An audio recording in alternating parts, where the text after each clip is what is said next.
In 1969, Pontiac did something that made no sense on paper, and even less sense to the people who thought they controlled the car industry, because instead of calming things down, instead of polishing chrome and pretending responsibility was coming, they released a muscle car named after a joke.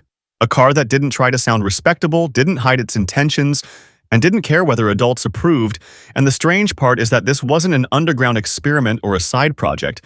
This was a major American manufacturer openly mocking the system that fed it, because by the late 60s, America was split between two realities. One where executives, regulators, and insurance companies were trying to slow everything down, and another where young buyers wanted things louder, faster, brighter, and cheaper. And Pontiac knew exactly which side still had money in its pockets. So they looked at the muscle car market and realized something dangerous. That speed alone wasn't enough anymore. Everyone was fast, everyone had big engines, everyone was claiming dominance, and so Pontiac didn't try to win by numbers. They tried to win by attitude, by personality, by making a car that felt like it had a smirk on its face. And that's where the idea for the Judge was born. A name taken straight from a comedy sketch, something you'd expect to hear on late-night television, not stamped on the side of a production vehicle. And the name mattered, because it told buyers everything before they even saw the car. This thing wasn't here to be refined, it wasn't here to be elegant. It was here to be loud, slightly ridiculous, and impossible to ignore. And when it arrived, it looked like nothing else on the road. Wild colors that felt almost offensive, graphics that seemed closer to pop art than Detroit design, and a presence that made other muscle cars look suddenly serious, almost uptight. But underneath that playful exterior was something more calculated, because the Judge wasn't meant to be Pontiac's top luxury performance model. It was meant to be a statement that performance didn't have to be expensive, that speed could still belong to people who didn't wear suits. And this mattered because muscle cars were already starting to price themselves out of their own myth, becoming heavier, more bloated, more dressed up. And the Judge came in like a reset button, stripping things back just enough to feel raw again. And what made it more unsettling for the industry was that it worked. People didn't just notice it, they talked about it. They argued about it, some hated it instantly, others loved it without knowing why. And that reaction was exactly the point, because indifference was the real enemy, and Pontiac understood something most manufacturers didn't want to admit. That the muscle car era wasn't just about engines, it was about identity, about rebellion packaged as horsepower, and the Judge leaned into that harder than almost anything before it. But this wasn't happening in a vacuum, because outside the showroom, America was changing fast. Protests, distrust in institutions, generational conflict, and a growing sense that the rules written by older men no longer applied, and cars had always reflected that tension. But the Judge practically shouted it, like a dare on four wheels. And yet, lurking just beyond this moment was something nobody wanted to talk about openly, because the signs were already there.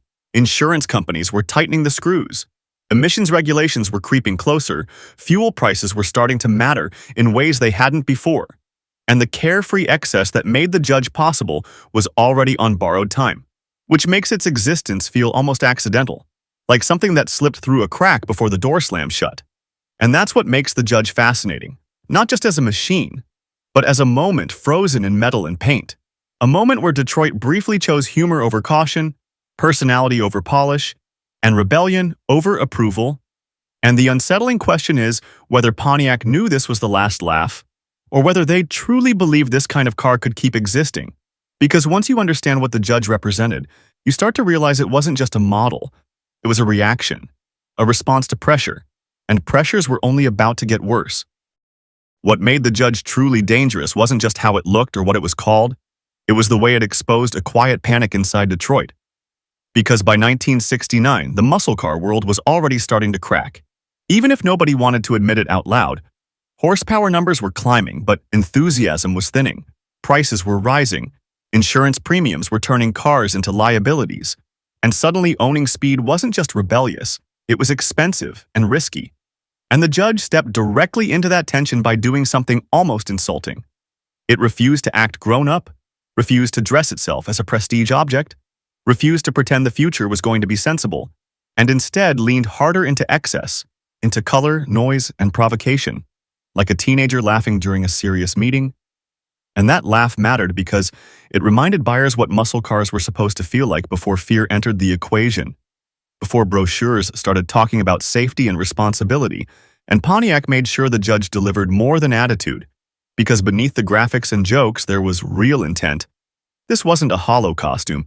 It was a car engineered to hit hard, to feel aggressive, to make driving feel physical again at a time when cars were quietly becoming heavier and softer. And that contradiction is where the judge becomes unsettling, because it looked unserious but behaved with conviction. It joked while backing it up. And that combination confused people, confused critics, confused competitors. Because how do you respond to a product that refuses to play the same game? That doesn't chase refinement or prestige, but chases reaction. And for a brief moment, Pontiac had something no spreadsheet could measure. Cultural momentum, the kind that spreads through parking lots and word of mouth, the kind that makes people argue about whether something is stupid or brilliant, and both sides end up advertising it for free. And yet, beneath that momentum, the ground was already shifting, because the judge wasn't just poking fun at authority, it was daring it. And authority doesn't like being dared. Insurance companies started classifying cars differently. Regulators began tightening definitions. And the carefree logic that allowed a company to slap a joke name on a performance car was being replaced by clauses, tables, and penalties. And the judge suddenly felt like an intruder from an earlier decade that had wandered too far into the future. And you can feel that tension when you look back at it now, because it carries an almost defiant optimism, as if it believes it can outshout what's coming, as if louder colors and louder engines might be enough to drown out the sound of rules closing in. And that belief gives the judge a strange emotional weight, because it represents a final refusal, a last insistence that fun didn't need justification, that cars didn't need moral approval, and that speed didn't have to apologize. And what makes this even more ironic is that Pontiac didn't invent this attitude from nowhere. They were responding to pressure, to shrinking margins, to an audience slipping away, and instead of retreating, they doubled down on identity, betting that personality could still cut through the noise. And for a moment, it did. But moments like that are fragile, because they depend on timing. And timing was already turning against everything the judge stood for.